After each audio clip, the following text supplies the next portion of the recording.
अश्विनी बिद्रे ही केस नक्की काय आहे पाहणार आहोत। एक वेळ संसार थाटला, परिवार पूर्ण झाला, मग असं करायची काय गरज होती, अशा सुद्धा कमेंट्स बऱ्याच युजरांनी केलेले आहेत।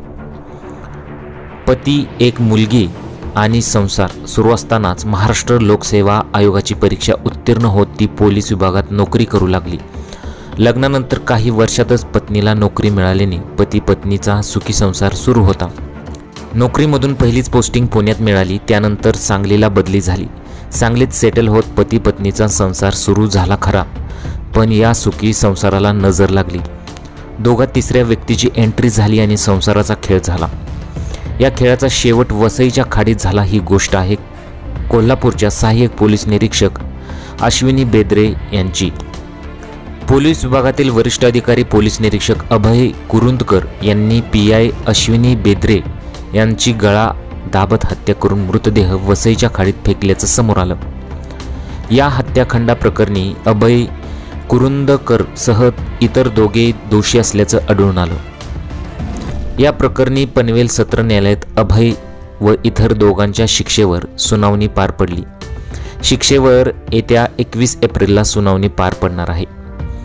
एकीकडे अश्विनी बेद्रेचा संसार सुरू होता, तर दुसरीकडे पोलीस विभागाची नोकरी सुरू असताना तिची एका वरिष्ठ अधिकाऱ्याशी भेट झाली। त्याचं नाव होतं अभय कुरुंदकर। अभय हे पोलीस निरीक्षक होते। एकाच खात्यात नोकरी करताना दोघांचा एकमेकांशी जवळून संबंध येत असायचा। यातच दोघांची चांगली मैत्री झाली। या मैत्रीचं रूपांतर पुढे प्रेमात झालं। दोघांचेही विवाही बाह्य संबंध सुरू असतानाच अश्विनीची सांगलीहून रत्नागिरीला पोस्टिंग झाली।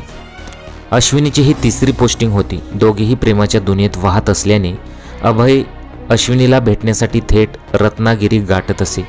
दोघांमध्ये प्रेमाचे घट्ट नाते तयार झाले आणि अखेरीस दोघांनीही लव्ह इन रिलेशनशिपमध्ये राहण्याचा निर्णय घेतला।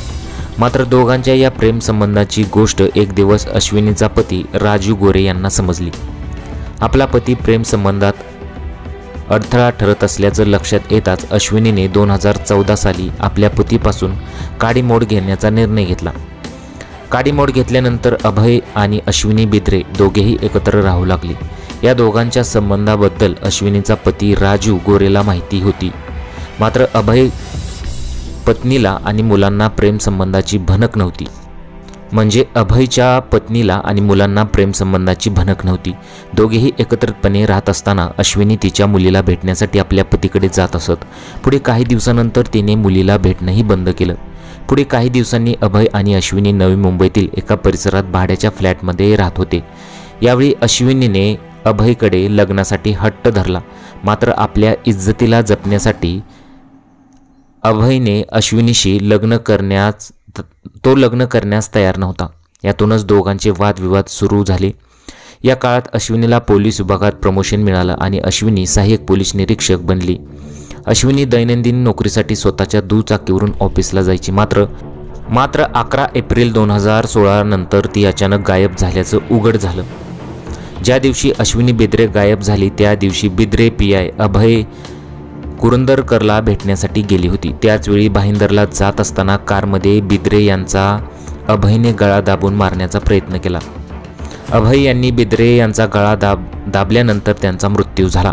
या हत्येनंतर कुरुंदकर यांनी अश्विनी बेद्रे यांच्या मृतदेहाची विल्हेवाट लावण्यासाठी लाकूड कापण्याच्या कटरने मृतदेहाचे तुकडे करून वसईच्या खाडीत फेकून दिले। बेद्रे यांच्या हत्येनंतर पोलिसांच्या तपासामध्ये त्यांच्या मृतदेहाचे अवशेष सापडले।